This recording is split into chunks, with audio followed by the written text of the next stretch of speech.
All right, guys, I'm going to try to keep this video short, but I've talked many times in the past about microbrands and what they mean to me and maybe what they might mean to the hobby in general. But the further I'm in, or the longer I'm in this hobby and the further depths I reach down the rabbit hole, if you will, I'm pretty much solidified in my thinking that microbrands are an amazing thing that we have right now in our hobby. Now, you do have to be careful.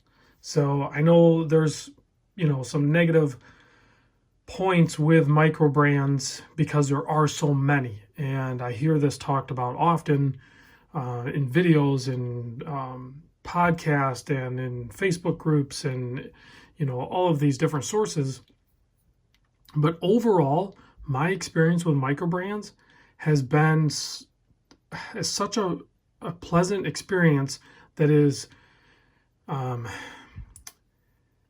helped me stay in the hobby, but also it excites me. Like going to like the Microlux show and then hopefully to the wind up event.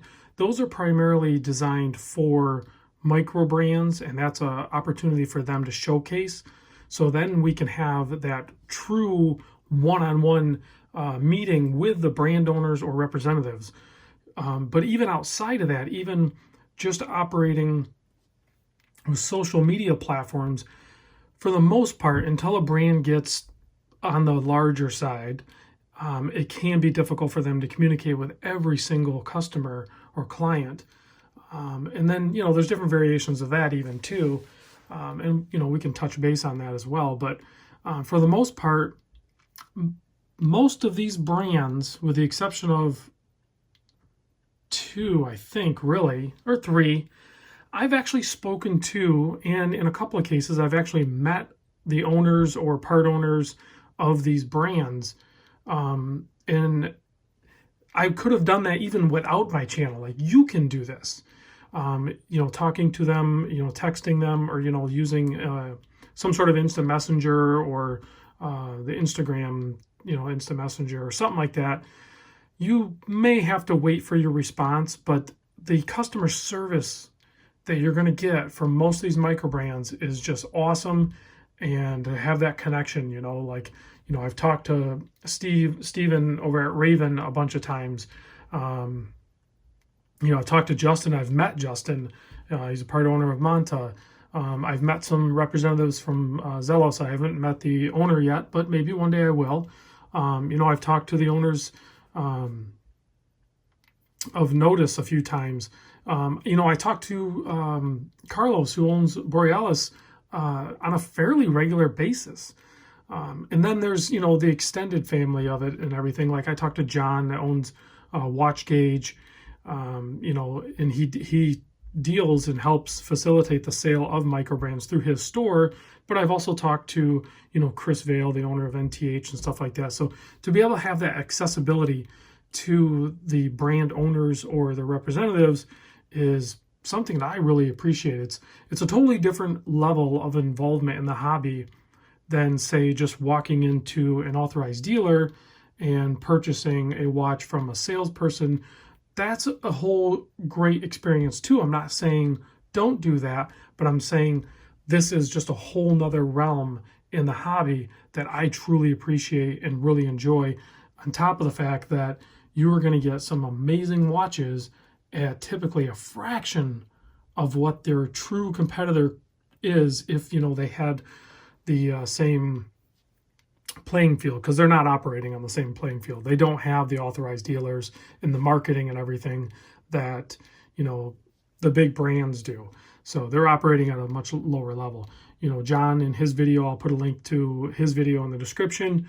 Doesn't have a ton of views, surprisingly, because he does a really good job of explaining how microbrands operate and the ins and outs and, pros and cons. Well, maybe not too many cons.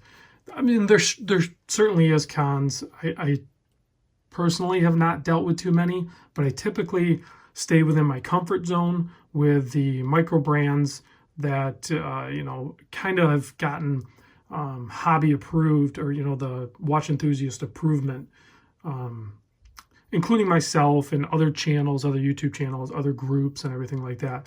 Like, at least these brands here, you know, you're going to have a good experience and a good product. And if you have issues, and people have told me they've had issues with certain brands, maybe even some of the brands that are here, but if you're unrealistic in your expectations, then I pretty much dismiss your argument.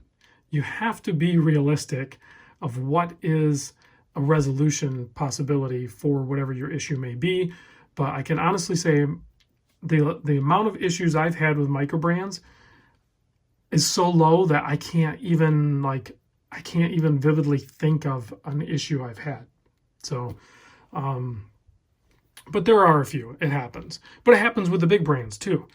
You know, I have some good representatives, and I've done videos on all of these watches, most of them, and if I haven't, I will soon. So I'm not going to bring them up close for you here. I just wanted to have a quick conversation about it. And you can see from this spread I have here, you have insane variation of price levels, all the way from, you know, give or take the $200 mark, probably a little over 200 would be on the low end, all the way up to, you know, like a Manta, you're talking close to 2,000. The ocean crawlers are up there. Even these newer deep tech Ravens, I think, are a little over 1,000. And then you kind of have everything in between. You know, the $500 range certainly is like a sweet spot. You know, I think anywhere from like $350 to $500. I usually don't see them at like, there's like this gap in between like the 500 and 1,000. It seems like they reach 500 and then they jump up to 1,000. So you're going to be able to find a color that you like, a size that you like, a style that you like, and then, you know, they're packed full of awesome things. You know, whether it's a Seiko movement, a Miyota movement, a Swiss movement, whatever they have in it. Some of them are regulated, some aren't regulated, some of them by the better quality of that particular movement, so it's just a little bit better. Scurfa is a quartz movement. So I don't know, guys. I'm a huge fan of the Microbrand watches, and I look forward to 2020, what comes out. And like I've heard mentioned, I said earlier, I've heard mention of people saying there's too many, and there's always more coming out. I kind of disagree with that logic, because you know, when you have really good ones coming up, then that further pushes everybody else, because now they're all fighting for our money, right? And they have to balance and they have to be careful to survive, but then also offer a product that will make us flop out our credit card or a PayPal account or whatever to purchase that item. And I look forward to see what watches are thrown in front of me that makes me separate my dollar and send it to them. So, all right, guys, thanks for watching. And if you have any questions or you want to see any of these watches in further detail, I have videos, but you can sure chime off in the comments, and I will try to address those and maybe do a follow-up video. If you have some questions and you want to see certain things, I can show you a little bit better up close. Some of these watches are not mine. Well, a lot of these watches aren't mine, and they're going to have to leave soon. So chime off in the comments, and when I get back and I look at all the comments, I'll try to do a video early next week addressing any questions or close-ups that you may want to see in these watches. So let me close you guys out with a lume shot. I want to give these guys a little blast, because that's the other thing that Microbrands are doing very, very good and very colorful, is there are different color options, and certainly the amount of lume that they put in these.